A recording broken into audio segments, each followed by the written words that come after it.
आज के दिन परमेश्वर का धन्यवाद करते हैं जिसने हम सबको जीवित रखा हुआ है। ये उसी ही का अनुग्रह है।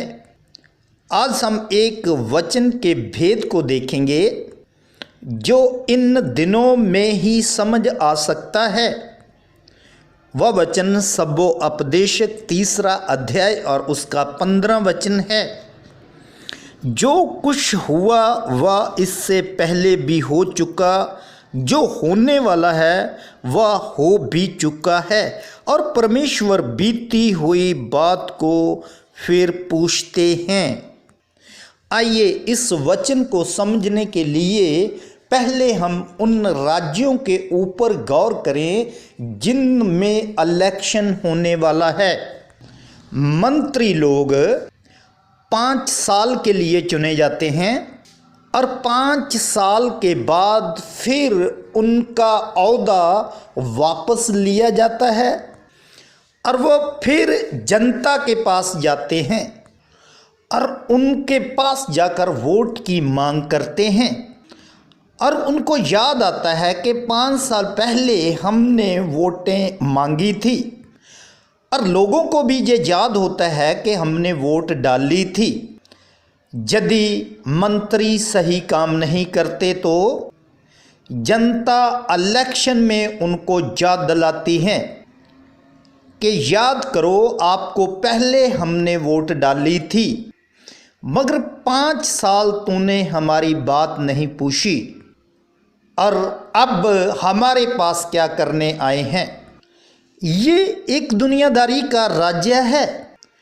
यहाँ लीडर को 5 साल के लिए ही चुना जाता है और 5 साल के बाद उनका ओहदा वापस लिया जाता है। और इस वचन को इस रीति से ही हम समझ सकते हैं। परमेश्वर मनुष्य को याद दिलाता है कि पहली बात परमेश्वर चाहते हैं, पहले समय को परमेश्वर चाहते हैं। वो पहला समय कौन सा था? जब परमेश्वर ने अदन की वाटिका में पहले परिवार को रखा हुआ था, वो उनका राज्य करने का समय था और परमेश्वर ने उनको उत्पत्ति 1 अध्याय के 26 वचन में अधिकार भी दिया था और कहा था कि आप राज्य करो। और उस राज्य को आदम खो बैठा। अब परमेश्वर उसी ही राज्य की इस वचन में बात करते हैं। प्रकाश की पोथी उसके 2 अध्याय के 5 वचन में इसका भेद लिखा हुआ है।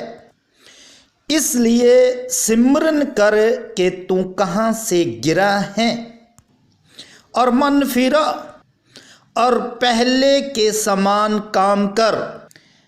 इस वचन का अर्थ यही है, परमेश्वर आदमी से पूछ रहा है कि आप कहाँ से गिरे थे, किस राज्य से गिर गए थे। अब हम देखते हैं कि इन राजमंत्रियों ने क्या करना है। वो प्रचार कर रहे हैं, वो राज्य के फायदे गिना रहे हैं, सबके साथ मेल मिलाप कर रहे हैं, यहाँ तक कि वो दुश्मन के साथ भी मेल कर रहे हैं, गरीबों के घरों में जाकर खाना खा रहे हैं और पैसे का भी इस्तेमाल करेंगे लोगों को लुभाने के लिए, और बड़े बड़े वायदे भी करेंगे। वो चाहते हैं किसी न किसी तरीके से उनको राज मिल जाए। आज मसीही लोगों को इन मंत्री लोगों से सबक सीखना चाहिए। मत्ती 4:17 में प्रभु यीशु मसीह हमारे लिए वो ही राज लेकर आए जो आदम ने खो दिया था, और उसको प्राप्त करने के लिए संत पौलुस ने क्या बोला। पहला करंथियां इसका 9 अध्याय और इसका 25 वचन, क्या तुम नहीं जानते कि दौड़ में तो दौड़ते सब ही हैं, परंतु इनाम एक ही ले जाता है। तुम वैसे ही दौड़ो कि जीतो।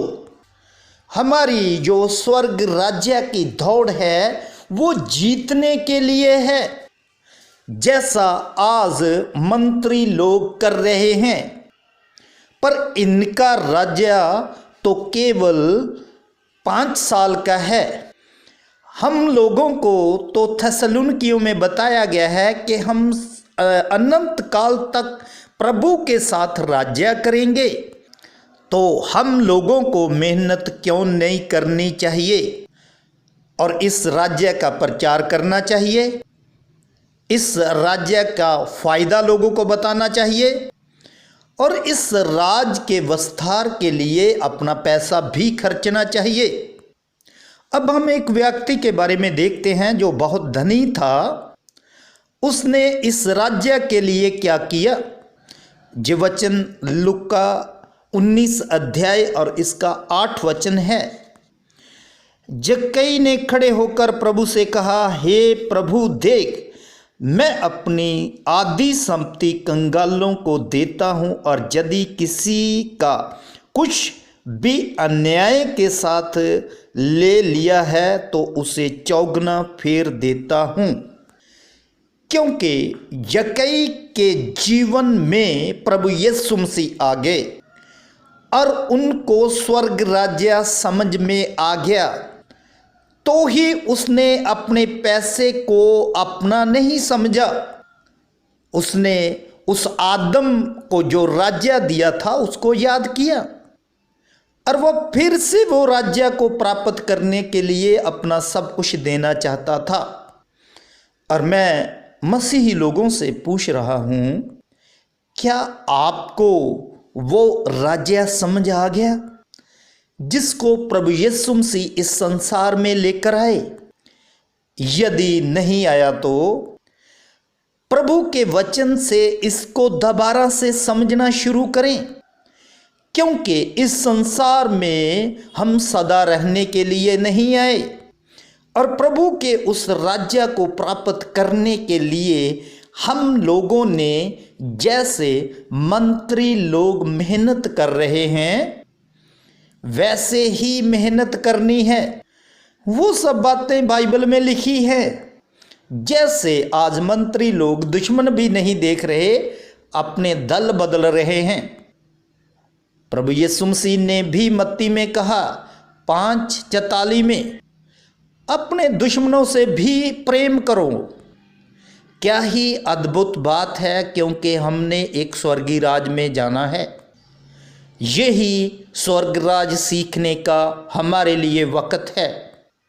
यदि हम इसमें सफल निकलते हैं तो संत पौलुस बोल रहे हैं कि आप ऐसा दौड़ो कि आप ही को इनाम मिले। हम केवल स्वर्ग राज नहीं चाहते, हम तो मुकुट चाहते हैं, उसी के लिए दौड़ रहे हैं। जब हम मेहनत करके स्वर्ग राज्य के लिए काम करके इस पृथ्वी को छोड़कर जाएंगे तो जिस दिन प्रभु यीशु मसीह अपने सिंहासन पर बैठकर न्याय करेगा तो हम लोगों के लिए ये बोलेंगे जो मत्ती 25 और उसके 34 वचन में लिखा हुआ है। तब राजा अपनी दहनी और वालों से कहेगा, हे मेरे पिता के धन्य लोगों, आओ उस राज्य के अधिकारी हो जाओ जो जगत के आद से तुम्हारे लिए तैयार किया गया है। आमीन। ये वही राज्य है जिसमें से आदम ने खता खाई थी। और मेरी मसीही लोगों से यही गुजारिश है कि इस राज्य के लिए आप मेहनत करें, अन्य संसार की चीज़ों के लिए मेहनत मत करें। यदि आप उस राज्य के लिए मेहनत करोगे तो प्रभु आपके स्वागत के लिए खड़े होंगे और आपको वो ही राज्य देंगे। आमीन।